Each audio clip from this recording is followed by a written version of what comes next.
It is Friday night. Now, I'll tell you, I can remember. It's very difficult as you get older. A couple of nights ago, there were a couple of kids came around here, and they could not really understand that the grown-up types, the mature adult-type people, really can't, in most cases, really and genuinely remember. They really can't remember. It's very hard for an old turtle to remember being an egg. It really is.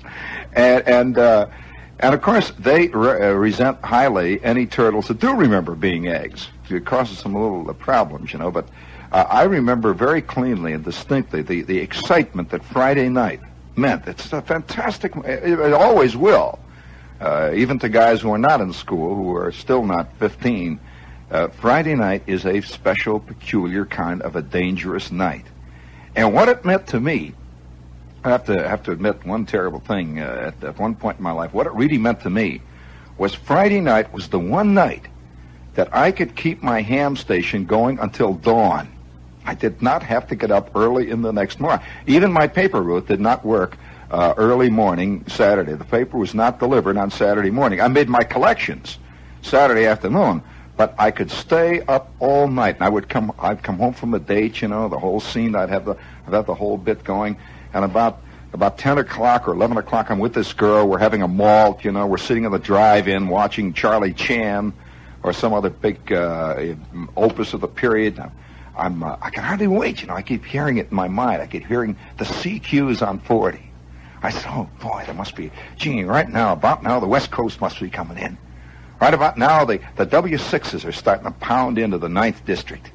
And here I am sitting with Esther Jane, and Esther Jacobs saying, gee, what, a penny for your thoughts. And I'd say, yeah, well, a penny for my thoughts. What'd you say, what? She'd say, a penny for your thoughts. And I'd think for a minute, and I'd say, shall I tell her about that pi section network I was thinking of in my mind?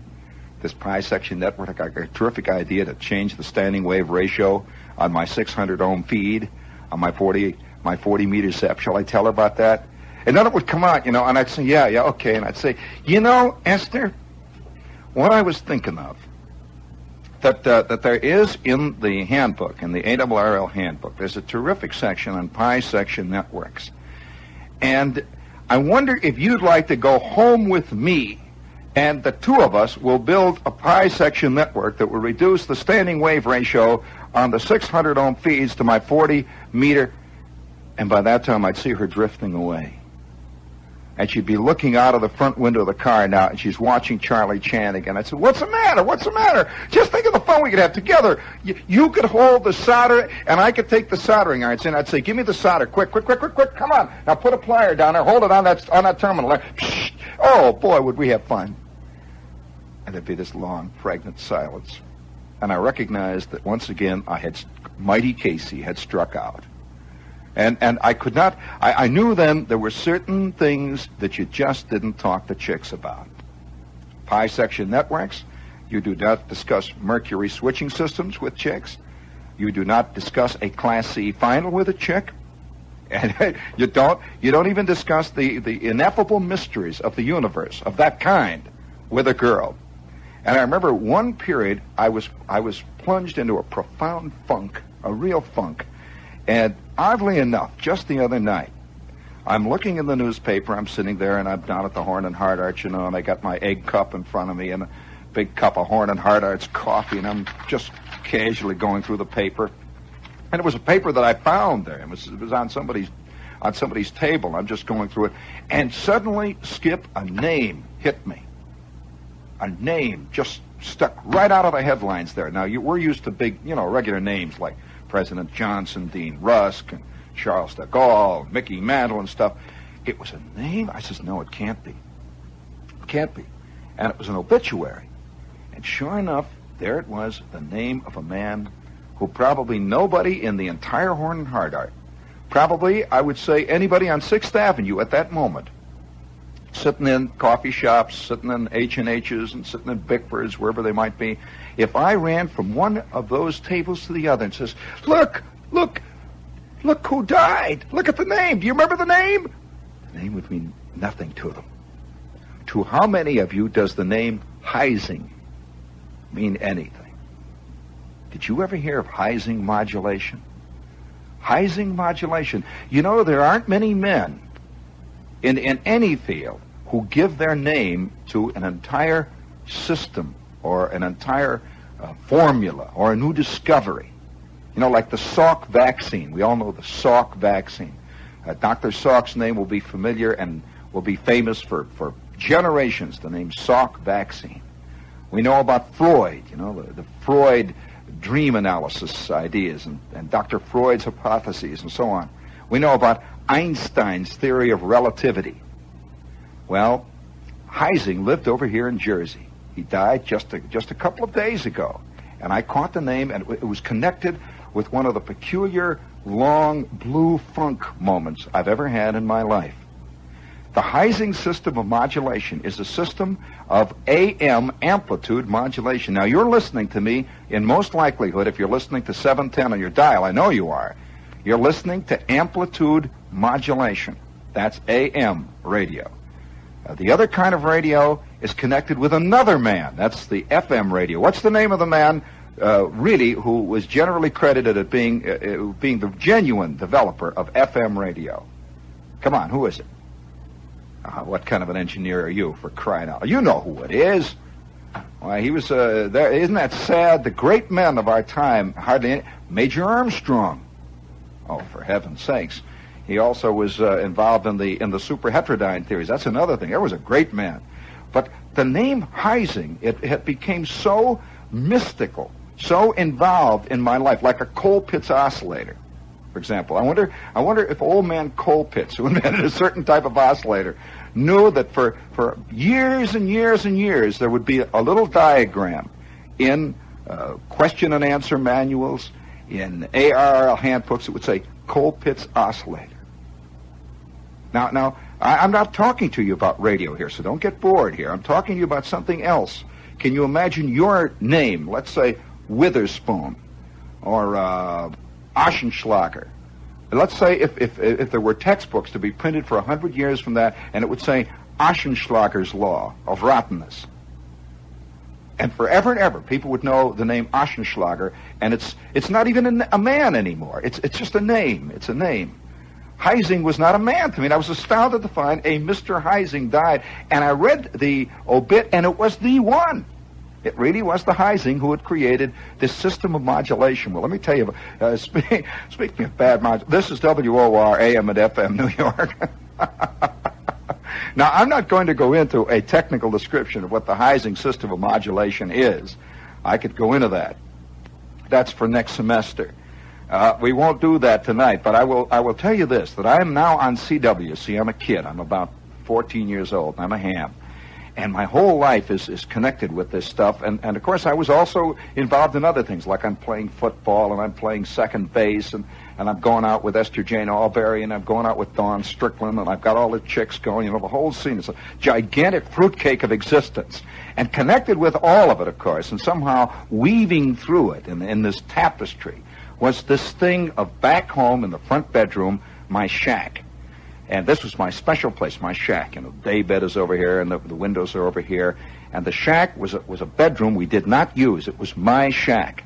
And I had this old table that I had bought from the Salvation Army for $1.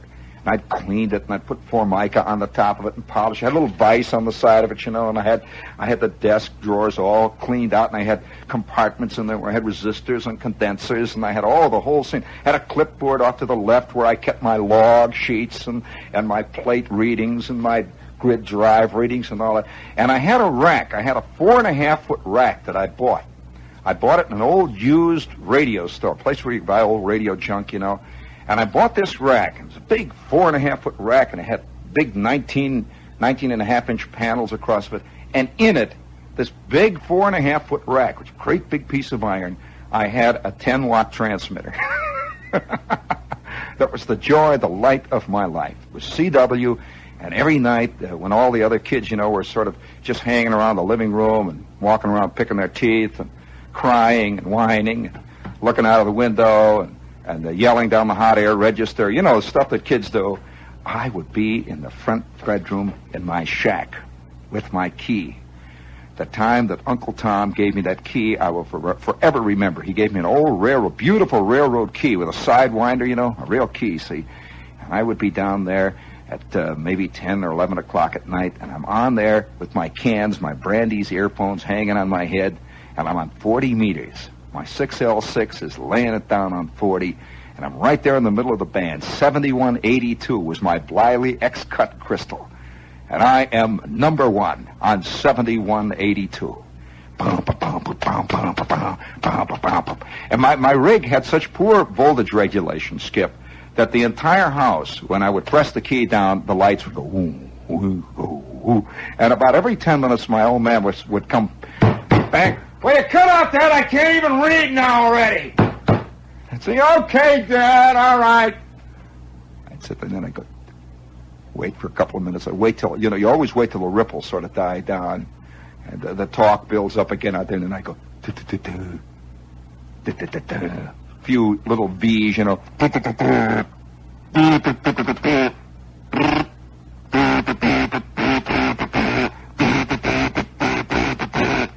I am laying it out on 40. So this is my whole life. I walk around the streets with Esther Jane or with Helen Weathers or with Dorothy or one of the chicks I was going with, and I would hear a horn. A car would go past, you see. And I'd hear that old horn blow. You always hear this. If you're a real CW man, you hear it, and you can never get rid of it. You hear it all the time. I stand next to subway trains right now on 59th Street, and they come along, you know, and I hear the doors rattling and everything, and I hear them. They say things in code. He goes past roaring out a CQ, you know. It's the double A train. I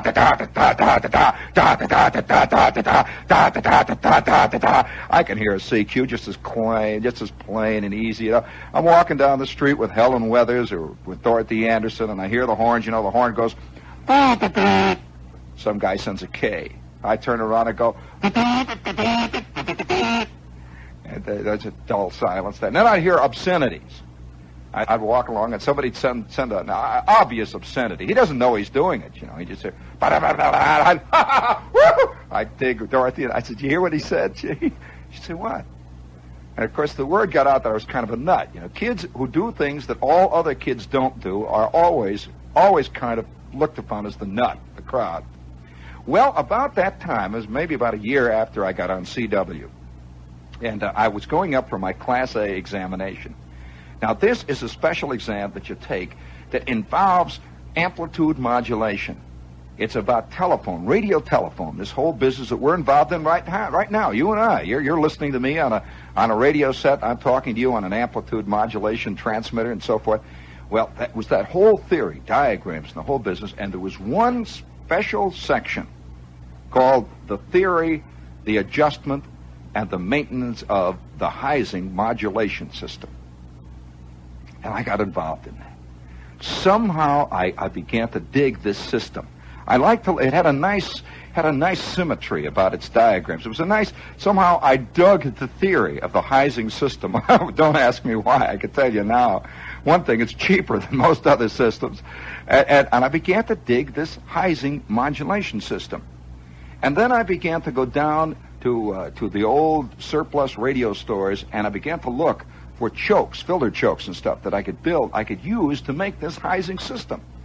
And it became almost the next big goal. You know, as we all live in our lives, whatever little life we have goals achieved and goals about to be achieved, and we have goals we're aiming at all the time. So a guy may live during a certain period in his life, and his idea is get a boat. And he walks around the street and he thinks about boat. Or he may have this thing, get a promotion, get to be the chief clerk, get to be the chief clerk. And he thinks about this all the time, get to be the chief clerk. Other guys have a thing, I'm going to make money on the AT&T. I'm going to make dough. You see, the reason we dig horse racing and the stock market and that kind of thing is because you can see goals achieved and also goals failed. That's part of it. And so each day is a whole series of little goals. Gee, if I can only get away to get a cup of coffee. Holy smokes, if I can only get away, get a cup of coffee.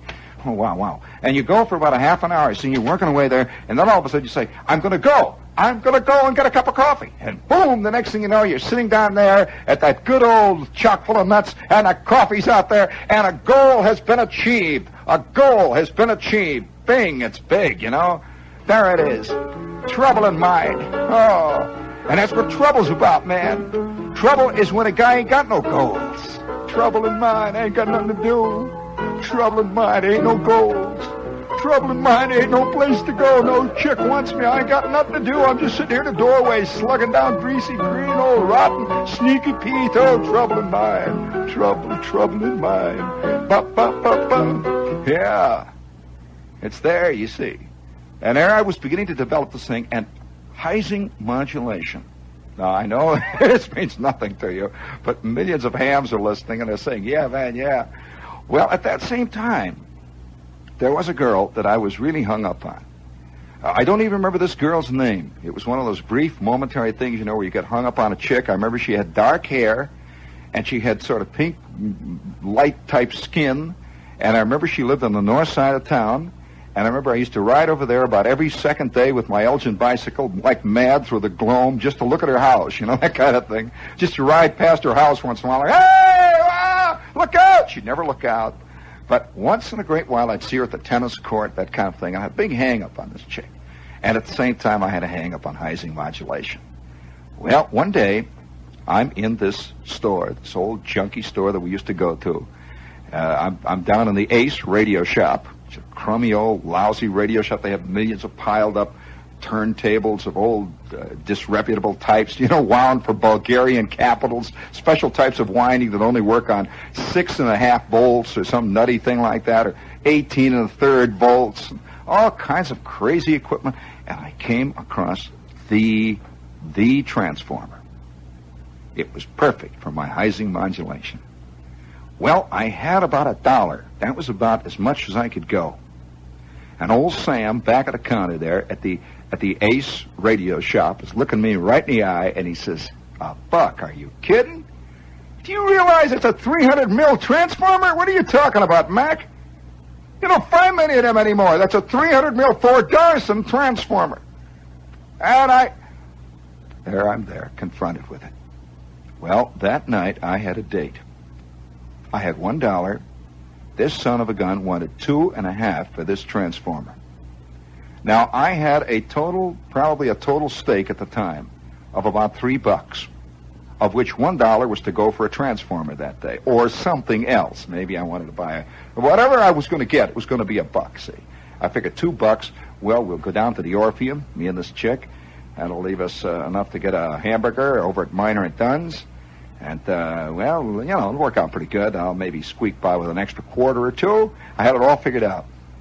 Well, Sam looked me in the eye. I looked Sam in the eye. And right there on that counter in front of us, it was laying right there. Now, this is the curse that all men have had to face all their time. All men I know. Is it going to be a boat? Or? Oh, yes, indeed. I don't think chicks have these kind of decisions to make quite as often as men. They may in the future.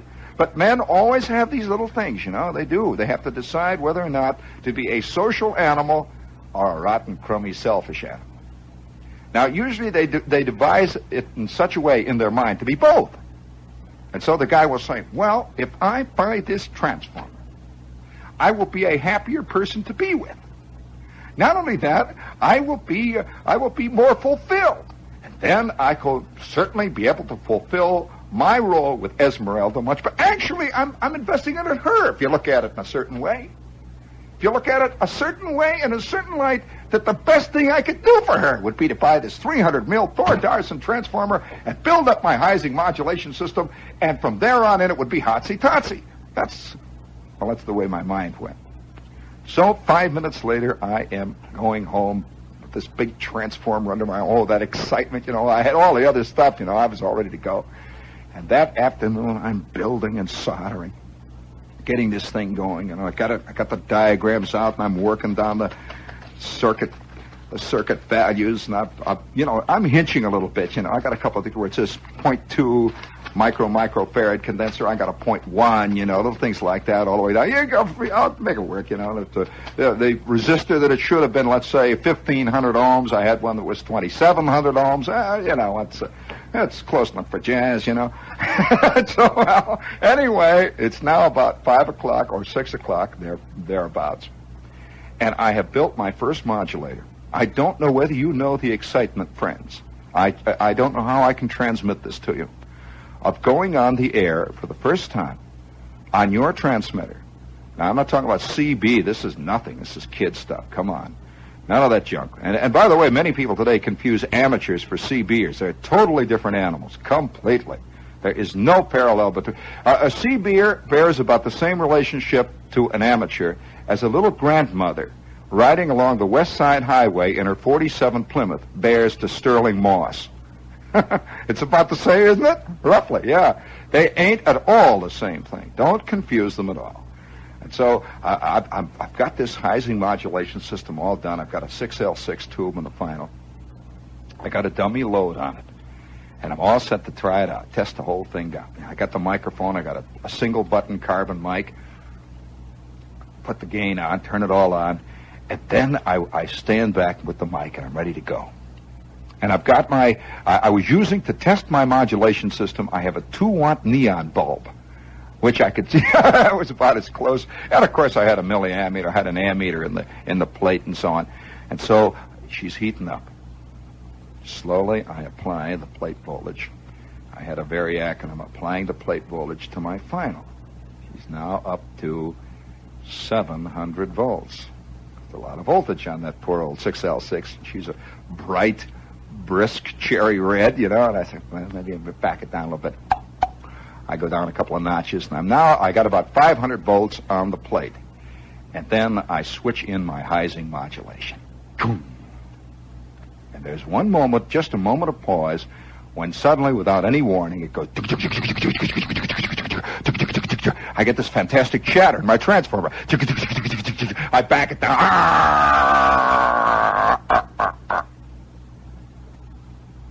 I look at it.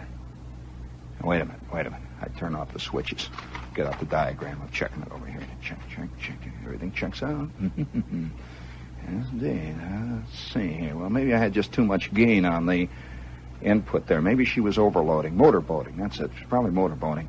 So I turn it on again. I stand back and wait. Everything in my 6L6s glow this nice cherry glow, and I turn up the gain a little bit. Hello. 1, 2, 3, 4. Hello. Hello. Ooh, for crying out loud. I back it down a little bit. Hello. By the way, Mr. Heising was doing this to me, in case you don't know it. The man who just passed into the great beyond over in Jersey. Hello.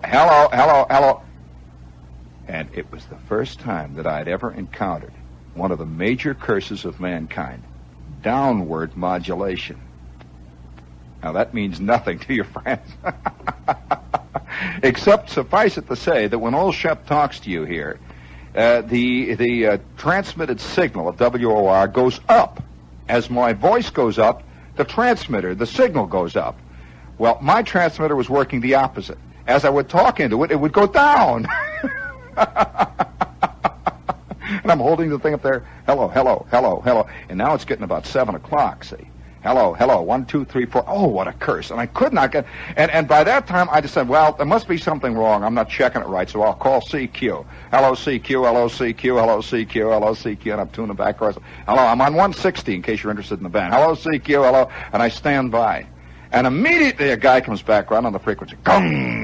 W9QWN, W9QWN. Hello, fantastic signal. W9QWN, W9QWN. This is W9XXX standing by. Do you hear me? Oh, W9XXX, yeah, this is W9QWN here. You're Q5R9 plus here, old man. Handle here is Shep, S-H-E-P, Shep. Handle here is Shep. We're running a single 6L6, about 10 watts, Heising modulation, modulated by a single 6L6 here, and a single button carbon mic. I'm using a 40 meter Zeppelin outage. Okay, W9XXX, W9QWN standing by. that signal comes back. W9QW1. This is W9 triple X. I recognized him as one of the great famous hams of the area. You know, it's like talking. It's like if you're an aviation nut and all of a sudden you're hooked up with Lindbergh. You know, and you're down at the flying club and you two are discussing flying together. You know? And he comes back to me and he says, what'd you say the handle was? I don't remember working you before. I just thought I'd call you. You're messing up the band. You're lousing up the frequency here. It sounds to me like you've got a little downward modulation, and I don't think you're final. It sounds a little bit like you have a lot of parasitics there.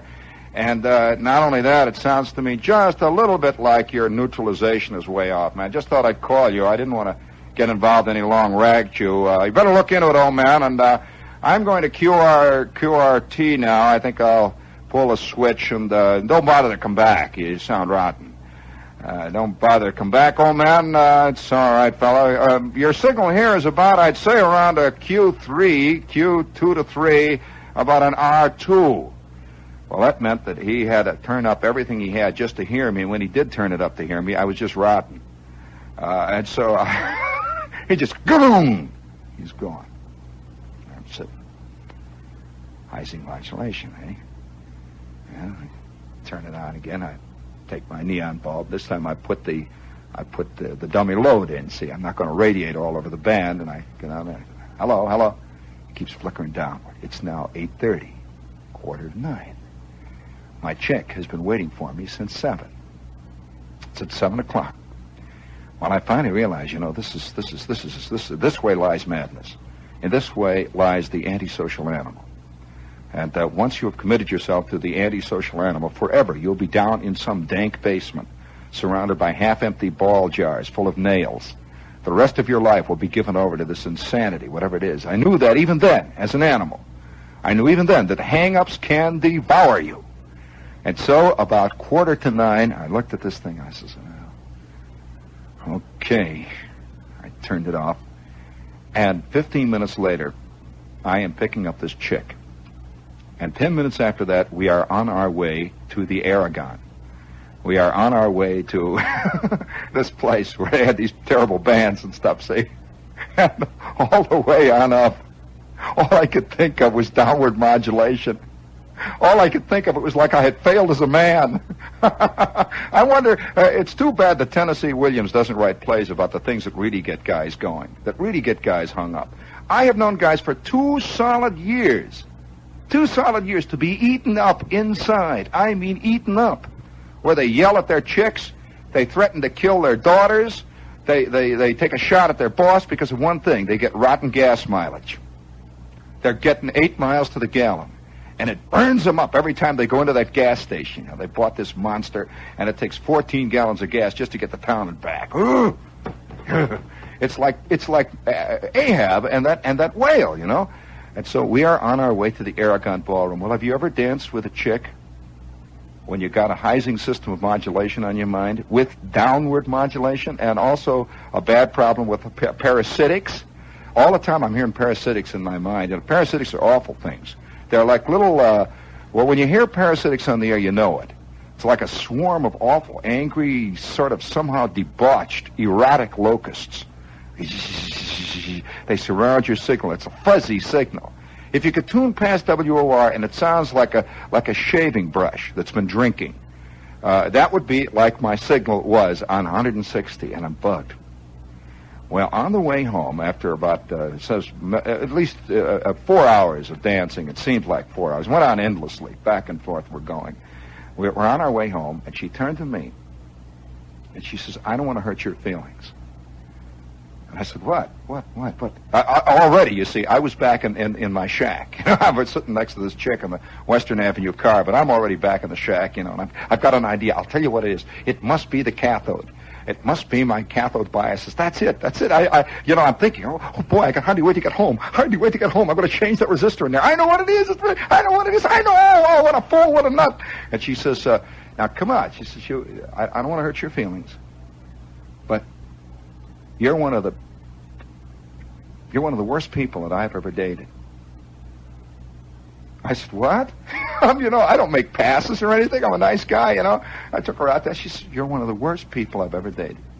And she said, not only that, she said, but I think I think that your mother ought to take you to a doctor. I think you're unhealthy.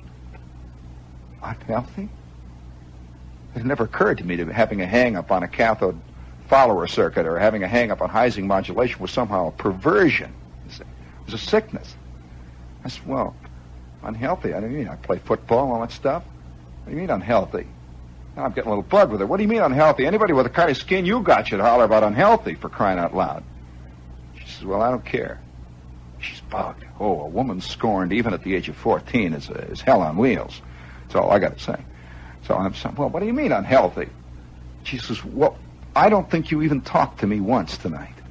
I said, what do you mean talk to you? Didn't I buy an orange drink? I bought you knee high. I talked. I said, I asked you if you wanted another one. I remember that. I said, it was fun. I remember telling you it was fun. She said, you did not talk to me once all the time we were at the Airicon. A long pregnant pause. I said, what am I going to talk to you? What? Do you know anything about downward modulation? She says, what? I said, well, I've got worries. I'm worried. Can't you tell I'm worried? Nothing is more worried than a guy who is building something and it hasn't worked. I can tell you this, it drives you out of your skull. I said, I'm worried. And we rode all the way home on the Western Avenue car in silence. Got to the end of the line, took her home, says goodbye. Just goodbye. That was the end of that. I took off like a big speckled bird. I'll tell you, I didn't think of her 8 seconds off. I'm, over the privet hedges I'm going, you know. I'm flying all the way home with my wings going, you know. Wow! Woo! Up the front porch. Boom! In. Pow! Into the front bedroom. Goom, goom, goom. The switches are going on. The old man sitting out in the front room there listening to the A&P Gypsies or something, you know. And I got all the switches turned on, everything going, waiting for it to heat up. I got the soldering iron heating up, and I've got the solder out there, and I have got that 2 microfarad condenser, which I should have put in the very beginning in the cathode. It hit me halfway through Red Sails in the Sunset. What the problem was. Halfway through, I says, what's the matter with me? I got a 1/10 condenser in there. It should have been at least a 2 microfarad. I'm soldering this thing up, you know. Boy, I heat this baby on. There, I got the microphone going. Dummy load. All right, let's see. Putting in a little grid drive there. Now she's doing real good. Ooh, ah. I tune the final plate. Ooh, what a dip. I'm tuning that final tank. Now,